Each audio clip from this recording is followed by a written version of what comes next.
to Applied Research Methods in Sports and Kinesiology, KIN 5301.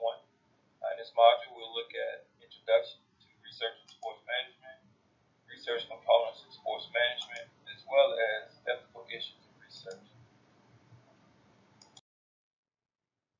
In this course, KIN 5301 will be given the opportunity to develop, implement, and apply evidence-based research methods to sports management and kinesiology problems defined or identified from their personal, professional experience.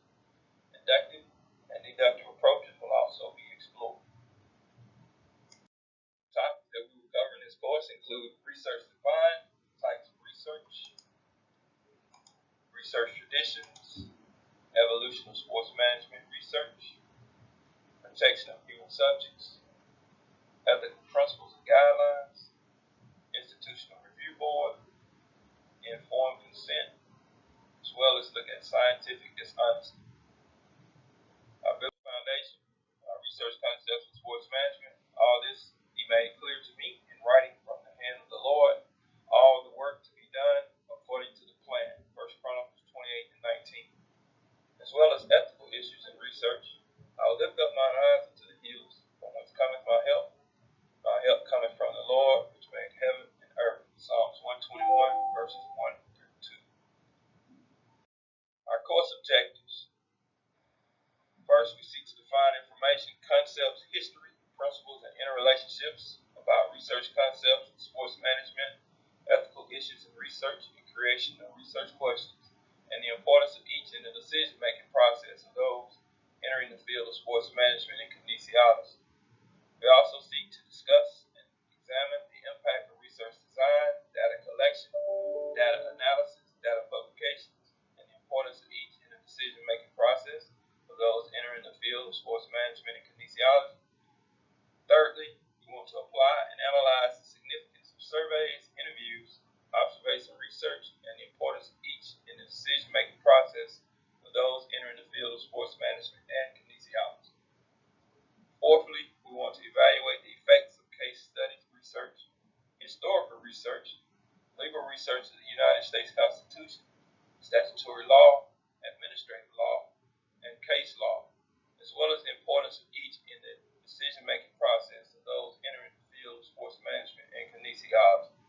And finally, we seek to develop an interdisciplinary review and analysis of literature and research regarding a sports management or kinesiology issue through a thorough analysis of structure, study of relationships among variables, a review of significance of group differences, and through a prediction of group memberships and the importance of each, again, in the decision-making process of those entering the field of sports management and kinesiology. Our module objectives. Here in Module 1, we look at Chapter 1. After reading this chapter, you should be able to understand the need for sports managers to be consumers of research, list prominent subdisciplines in the context of sports management research, provide a general description of the purposes of research, distinguish between theories, principles, and facts, classify research according to application, objective, type of information sought, presence of data and data sources, discuss the philosophical approaches to research, understand the 4 research paradigms that influence a researcher's approach to study and design, as well as comment on the evolution and status of sports management research. Some additional objectives in this module that we'll see in Chapter 2 include the following: understanding why human subjects need to be protected in research, which is very important. Discuss ethical principles and guidelines for research studies. Describe the role and function of an institutional review board. Identify the purposes of informed consent. Describe areas in which scientific dishonesty might arise in a research study. So within this module, Chapters 1 and 2 will be our focus. But first, we want to look at Chapter 1, Research Concepts in Sports Management. When you look at research, first, according to Grattan and Jones, 2010, research is defined as a systematic process of discovery and advancement of human knowledge. Within this definition, we find research on 3 levels. It implies that it involves multiple premeditated generates new information. And research should not merely suggest the discovery of new facts, but it should generate information that, when you apply it, it advances your understanding. 4 reasons that researchers typically undertake research are as follows. Research can be used to investigate an existing situation. It can be used to provide solutions to specific problems. It can be conducted to explore and analyze general issues. And it also can be used to construct or create a new procedure.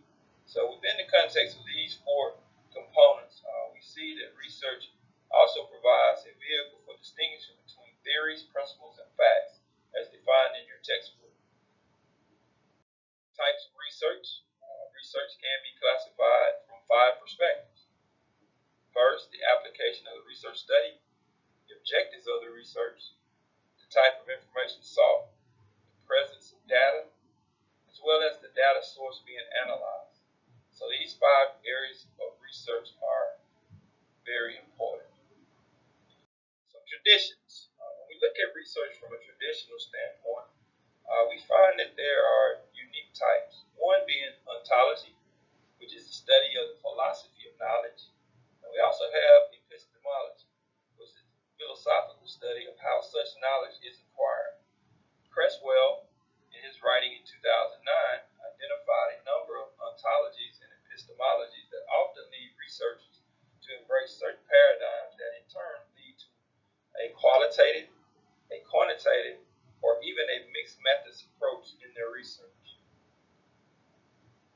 The table in your text will discuss this in more detail on how the 4 research paradigms, positivism, constructivism, the advocacy participatory paradigm, as well as the pragmatic, typically related to the qualitative, quantitative, and mixed methods approaches that we find in research.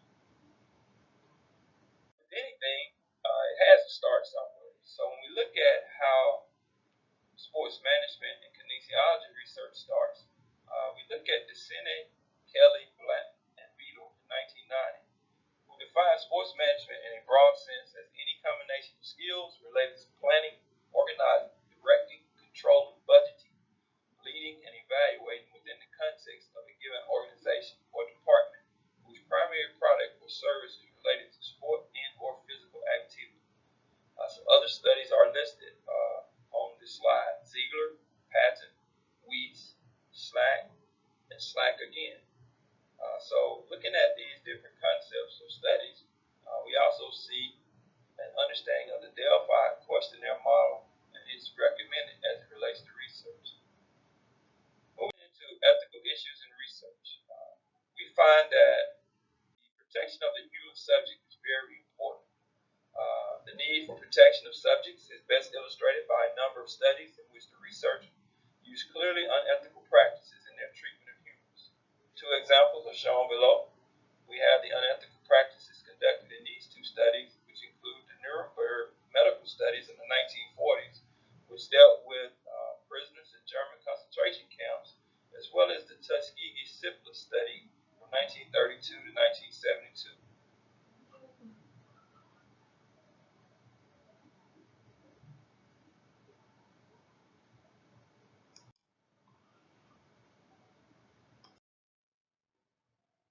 After looking at those studies, we look at ethical principles and guidelines. The American Psychological Association, known as the APA, provides ethical guidance for researchers in the form of 5 ethical principles as described in your textbook. These include beneficence, non-maleficence, fidelity and responsibility, integrity, justice, as well as respect for people's rights and dignity. So within the context of these principles and guidelines, we are required to stay within it as researchers. Next, we look at institutional review boards. Federal regulations require institutions, including colleges and universities, to maintain an institutional review board, known as an IRB, to oversee all research involving human subjects. An IRB is also commonly referred to as a Human Subjects Committee or Human Subjects Review Board. According to the APA, researchers must inform participants about different requirements as outlined on the next slide. These include the purpose of the research, the expected duration, as well as procedures, their rights to decline to participate and to withdraw from the research after participation has begun, the foreseeable consequences of declining or withdrawing, reasonably foreseeable factors that may be expected to influence their willingness to participate, such as potential risks, discomfort, or adverse effects, any prospective research benefits, limits to confidentiality, incentives for participation, as well as who to contact for questions about the research and the research participants' rights. Informed consent, which is another important part as it relates to research. It is the legal principle that requires researchers to obtain voluntary consent, and this is referred to as informed consent. Subjects should be presented with a consent form and asked to give their consent to participate prior to the study beginning. According to our textbook, Fishman in 2000, it suggests that a consent form includes 12 components. These components are listed on the current slide. Some include the invitation to participate, the purpose of the research, as well as the others, including description of benefits. So again, gaining that informed consent is very important in this research process. Last, we look at scientific dishonesty. Researchers should avoid scientific dishonesty if at all possible. Shore in 1991 described 7 areas in which scientific dishonesty might occur. Researchers should avoid plagiarism. They should not fabricate or falsify data. Should avoid non-publication of data, which occurs when a researcher does not report collected data that fails to support a hypothesis. They should also avoid faulty data gathering procedures, meaning doing the wrong processes at the wrong time. Researchers should also must ensure that data is stored and maintained in their original and unaltered form. So by doing these things, you are able to avoid scientific dishonesty. And finally, researchers should not participate in misleading authorship activities, as well as not participate in unacceptable publication practices. So being honest is very important as it relates to academic research. So what is next as it relates to this course? We ask that you complete your detailed readings, answer the discussion questions, complete the writing assignment or assignments, as well as participate in the course through the discussion forums.